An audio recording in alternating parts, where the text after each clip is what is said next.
After ending 2021 with a record number of homicides, Philadelphia is starting off 2022 with more than a dozen gun violence victims, 2 of which have died. Eyewitness News reporter Jasmine Payuch joins us live from police headquarters. Jasmine.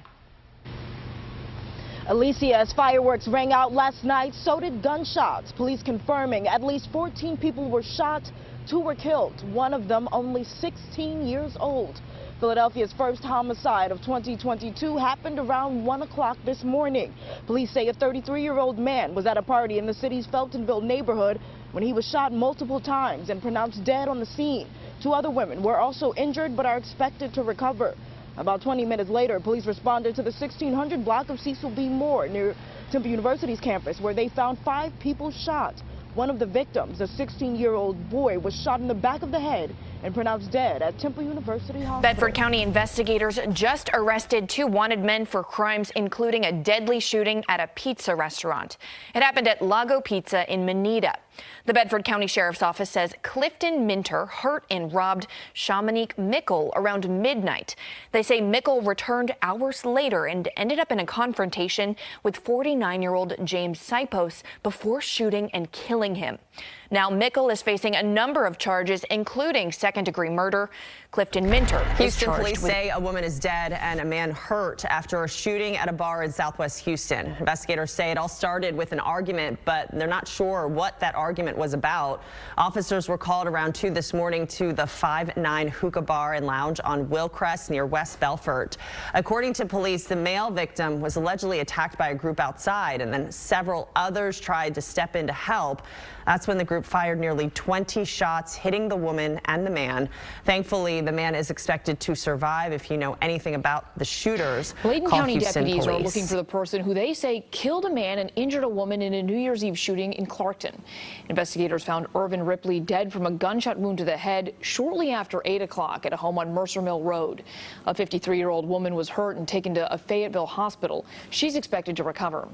Deputies have taken out warrants for William Purdy. The 37-year-old faces multiple charges, including murder and assault with a deadly weapon.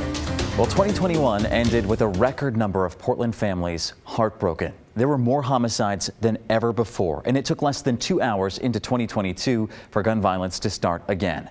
Portland police responded to Northeast Prescott and 131st Place just before 2 this morning for a shooting.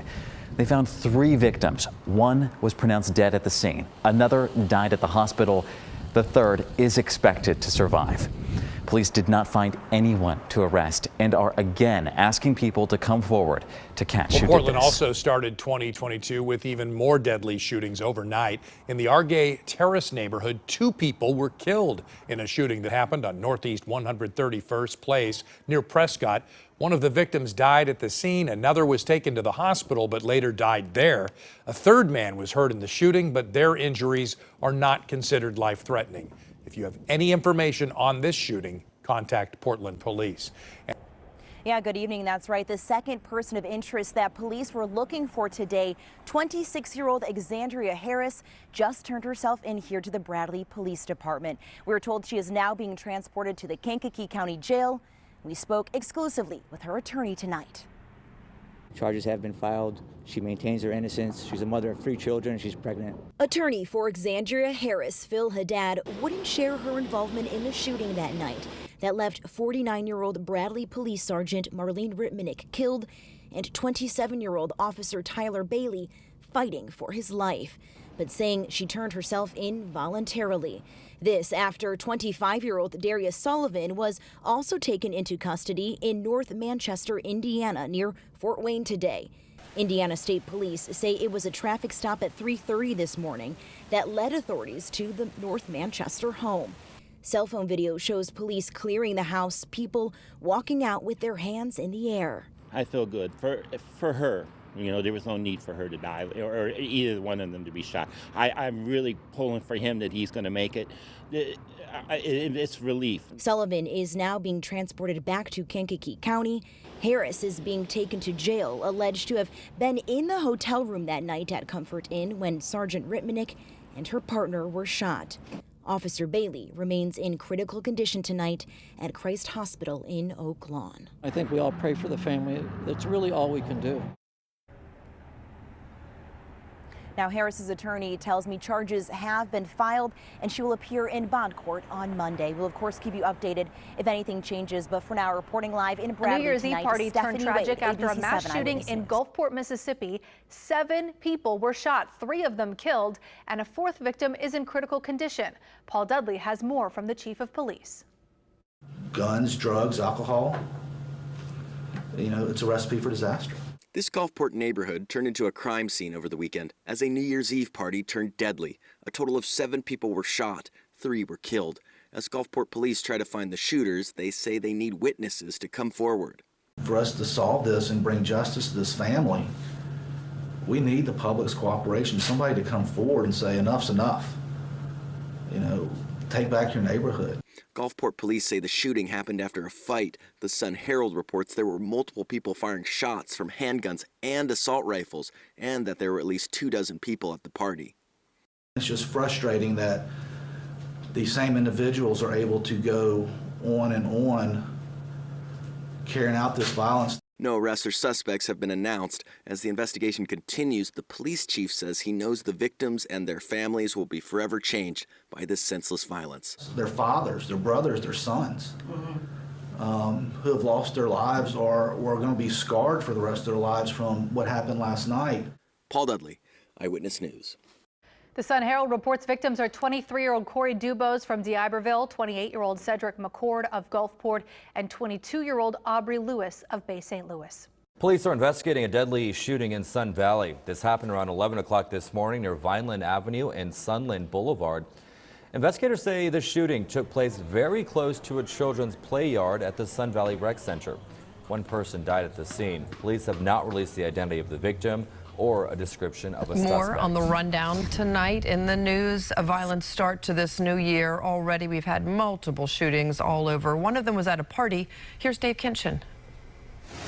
A hail of gunfire interrupting what Philadelphia police are calling an after-hours New Year's Eve party at a warehouse complex on the 3900 block of Frankford Avenue. At least 3 victims wound up at area hospitals. 8 a.m. calls to police radio led cops to several people with guns. Officers arrived. They found a very large crowd inside this facility. When they stopped some of the individuals as they poured out, there were several firearm arrests that were made. Cops say they picked up weapons from a nearby location as well. When it was over, detectives say a 23-year-old man was placed in stable condition after being shot in the leg. A 21-year-old man is critical but stable after taking a bullet to the abdomen. And another 23-year-old man is stable but critical after being shot in the stomach. Philadelphia's gun crisis raging on so far in the new year. It's not the start we were looking for, but certainly we hope it doesn't continue like this.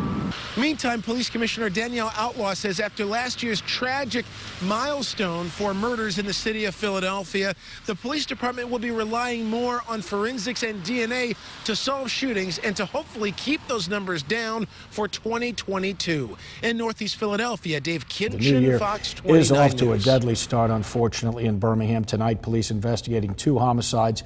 No arrests so far. Just 2 hours into the new year, a man was found shot in a parking lot off 24th Street South. His wounds proved fatal. And just before 8 this morning, another man was found shot to death inside a vehicle on Cable Car Court. Police believe the man was shot several hours earlier. The Jacksonville Sheriff's Office is investigating after a man died in a local hospital Sunday morning.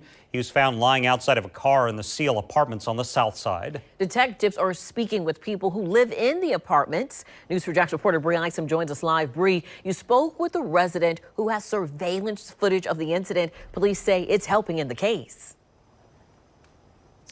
That's exactly correct. She has cameras on the outside of her apartment building that actually are helping police with this investigation. She says in the video that she heard gunshots at around 2:15 in the morning. These are the gunshots that Shakira Young says she heard while listening to her camera footage Sunday morning. I have 2 cameras, one facing the parking lot and one facing the gate. Young says she ended up buying cameras after hearing about crime in the area. They ended up being incredibly valuable and caught video that could help detectives with a death investigation. The Jacksonville Sheriff's Office says a man was found lying outside a car at the CL Apartments on Jacksonville's south side. He died at the hospital. Around 2:15 in the morning, you can hear gunshots. Minutes later, you see 2 motorcycles come through the gate. You hear another gunshot or 2, and 1 motorcycle runs into a car. JSO says this incident was originally reported as a traffic accident. Doctors told JSO that the injuries on the individual were not consistent with a car accident.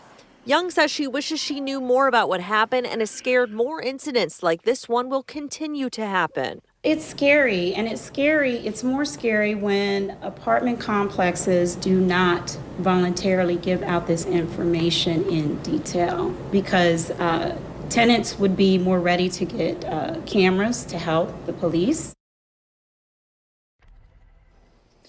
Now, JSO says right now this is being investigated as a suspicious death. There still have been no arrests made in this case. Now, JSO says if you know anything about this, you're urged to call them.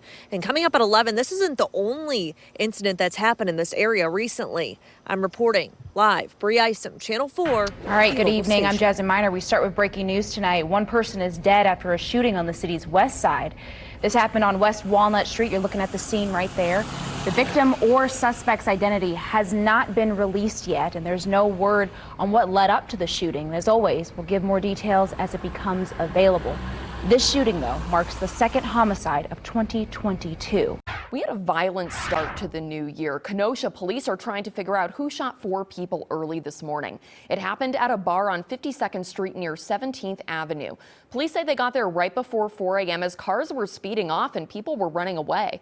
We know that 1 person is dead and police say 2 others were seriously hurt. 1 more had non-life-threatening injuries. Everyone shot was in their 20s and from Illinois. So if you know anything about what happened, if you saw anything, you heard anything, Kenosha police want to hear from you.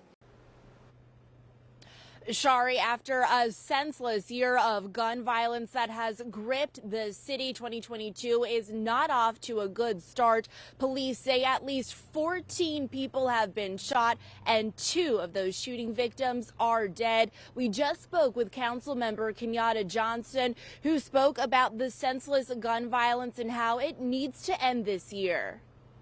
Totally unacceptable to start off the new year with the continuance of the senseless gun violence that we're seeing here in the city of Philadelphia. Police responded to 3 separate shootings in North Philadelphia early this morning. Officials say 5 shooting victims were found on the 1600 block of Cecil B. Moore around 2 a.m. Police say a 16-year-old boy was among the shooting victims. He was shot once in the head and died from his injuries. A 20-year-old man is listed in critical condition. Authorities say the victims were leaving a New Year's Eve party when the shots were fired not far from Temple's campus. A short time earlier, Philadelphia police say 3 victims were shot while also leaving a New Year's Eve party in North Philadelphia. Police say a man and 2 women were found shot on the 100 block of East Luray Street around 1:30 a.m. Officials say the male victim died from his injuries while the 2 women were listed in stable condition. More people would end up shot in North Philadelphia. Philadelphia police were called to the intersection of 8th and Cambria Streets around 2:15 a.m. for more gunshots. Police say 2 victims were shot at that location. Police say a 36-year-old man was shot in the leg and a 22-year-old woman was shot in the eye. They are both listed in stable condition. Meantime, in the city's Wissinoming section, more gunshots rang out. Police say just before 3:30 a.m. on the 6000 block of Torresdale Avenue, officials say a 28-year-old man was shot in the leg and rushed to Temple University Hospital. Police say he is listed in stable condition. More gunfire rang out, this time in the city's Port Richmond section. Police say 3 men in their 20s were shot sometime during the morning hours on the 3900 block of Frankfort Avenue. All 3 victims are listed in stable condition. We didn't get here overnight, and I don't expect us to address this issue overnight. Councilmember Johnson says there needs to be a collaborative effort by everyone in the city to put an end to the bloodshed. Reporting live in South Philadelphia, Katie Catro, Channel 6 Action News. Shari. All right, Katie, thank you.